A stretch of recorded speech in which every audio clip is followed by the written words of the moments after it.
Assalamualaikum warahmatullahi wabarakatuh. Perkenalkan, saya dari Aditya dengan NIM J0310201062. Saya berasal dari Prodi Manajemen Agribisnis Angkatan 57, Sekolah Vokasi Institut Pertanian Bogor. Pada kali ini saya akan membawakan sebuah video presentasi yang mana guna melengkapi tugas akhir mata kuliah Pendidikan Kewarganegaraan. Saya memilih tema demokrasi. Mengapa demokrasi? Karena pada saat ini isu-isu demokrasi sedang hangat dibicarakan. Maka daripada itu, saya tertarik untuk mengupas tuntas tentang demokrasi.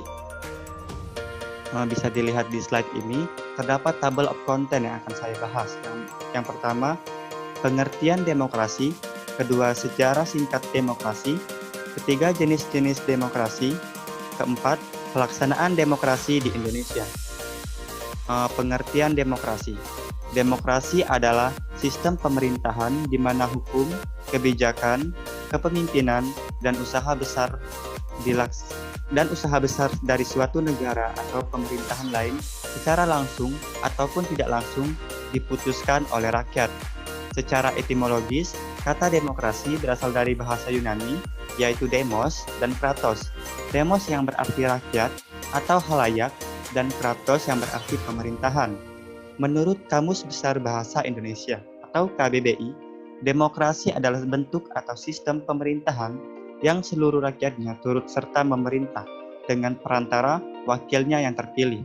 Kemudian, saya menampilkan dua pendapat ahli mengenai pengertian daripada demokrasi. Yang pertama, menurut Abraham Lincoln. Menurut Abraham Lincoln, demokrasi adalah pemerintahan dari rakyat, oleh rakyat, dan untuk rakyat. Atau, government of the people, by the people, and for the people. Kedua, Charles Costello. Menurut Charles Costello, demokrasi adalah sistem sosial dan politik pemerintahan diri dengan kekuasaan pemerintah yang dibatasi hukum dan kebiasaan untuk melindungi hak-hak warga negara. Baiklah, kemudian sejarah singkat. Sistem demokrasi sudah dipraktikkan sejak zaman Yunani kuno. Dengan sistem tersebut, rakyat terlibat langsung dalam pengambilan keputusan yang berkaitan dengan keberlangsungan sebuah negara. Jadi, seluruh perkara kenegaraan harus dibahas bersama dengan rakyat. Demokrasi murni atau demokrasi langsung adalah sistem demokrasi yang diusung pada zaman tersebut. Ribuan tahun kemudian, pada abad ke-6 sebelum Masehi, bentuk pemerintahan yang relatif demokratis diperkenalkan di negara-negara bagian Athena oleh Cleisthenes pada tahun 508 sebelum Masehi.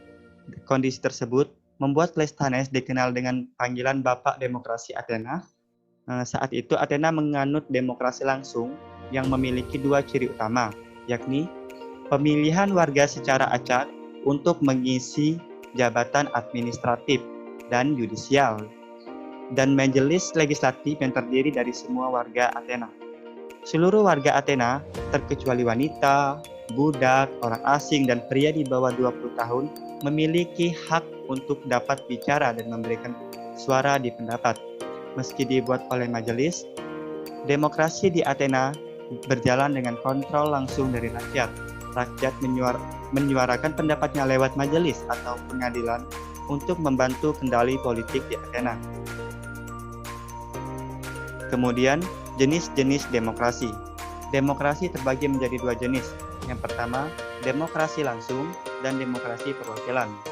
Demokrasi langsung adalah sistem demokrasi yang mana setiap rakyat berhak memberikan aspirasinya melalui pendapat atau suara dalam menentukan sebuah keputusan. Biasanya, pada sistem ini, rakyat mewakili dirinya sendiri dalam penentuan kebijakan yang akan diambil. Akan tetapi, demokrasi langsung jarang diusung di era modern dikarenakan kepadatan penduduk serta kurangnya minat penduduk untuk membahas suatu permasalahan politik. Yang kedua, demokrasi perwakilan. Demokrasi perwakilan adalah seluruh rakyat memberikan pendapatnya melalui pemilihan umum dalam memilih wakil rakyat, yang mana kemudian wakil rakyat tersebut akan menyuarakan aspirasi-aspirasi dari rakyat yang memilihnya dalam penentuan kebijakan negara. Kemudian yang ketiga, pelaksanaan demokrasi di Indonesia. Pelaksanaan demokrasi di Indonesia terbagi atas 5 tahap atau 5 periode. Yang mana pertama, pemerintahan masa revolusi kemerdekaan Indonesia yang terdiri antara tahun 1945 sampai dengan 1949.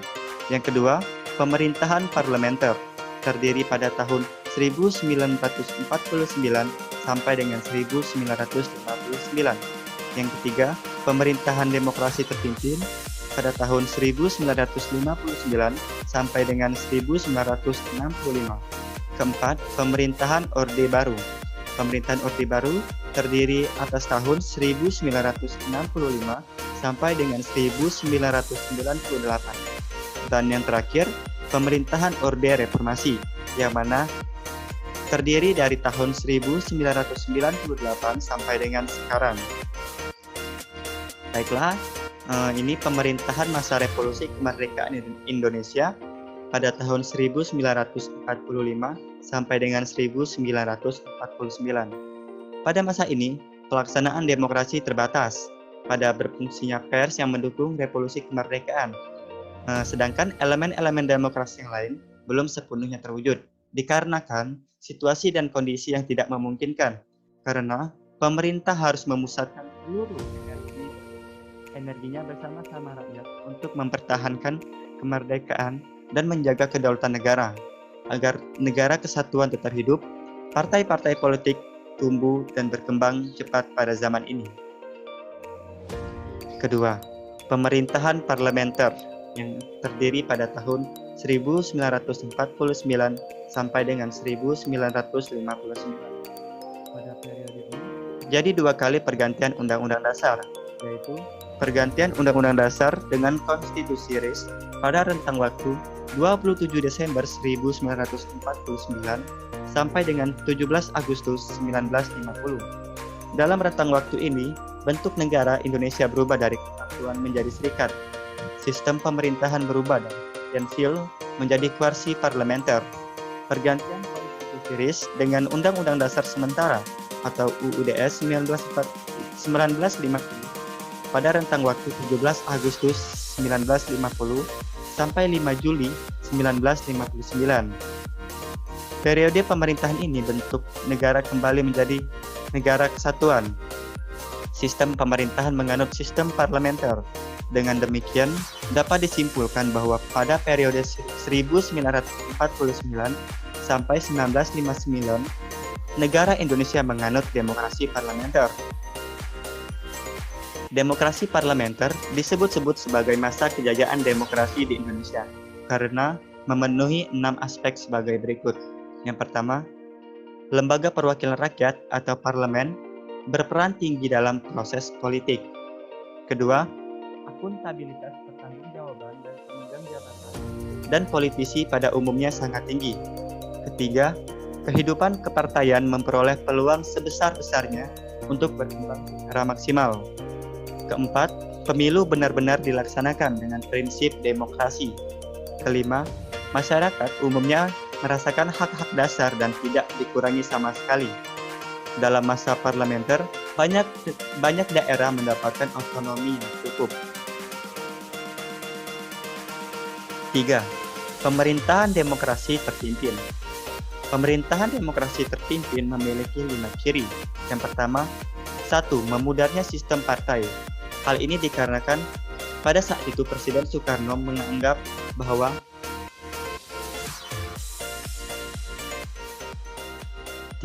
pemerintahan demokrasi terpimpin yang terjadi antara tahun 1959 sampai dengan 1965.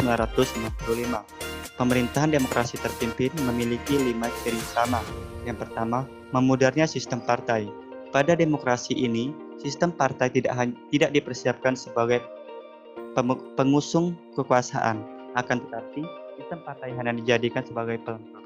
Kedua, Presiden mendominasi berbagai kebijakan yang ada. Ketiga, peran militer makin besar. Hal ini dibuktikan dikarenakan banyaknya anggota-anggota militer yang menduduki kursi DPR pada masa itu. Keempat, tidak ada kebebasan pers. Dan kelima, sentralisasi kekuasaan yang mana mengakibatkan adanya pergesekan kepentingan antara daerah kepentingan pusat. Keempat, pemerintahan Orde Baru yang terjadi pada tahun 1965 sampai 1998 memiliki 6 ciri.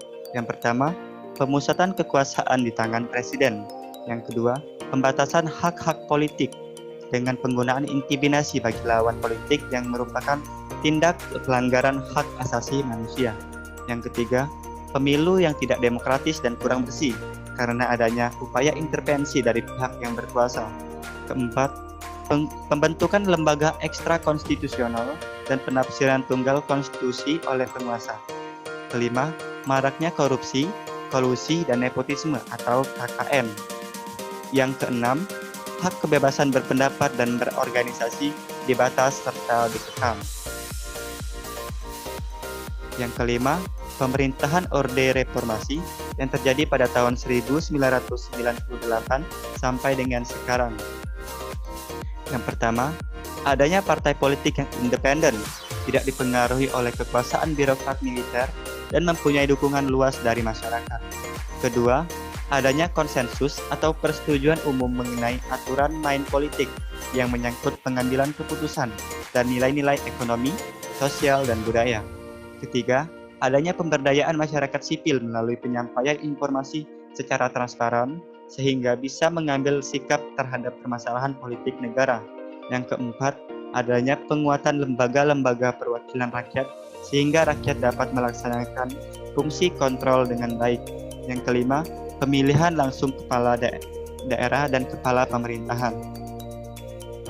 Baiklah, sekian presentasi dari saya. Saya ucapkan terima kasih. Dari saya, dari Aditya, wassalamualaikum warahmatullahi wabarakatuh.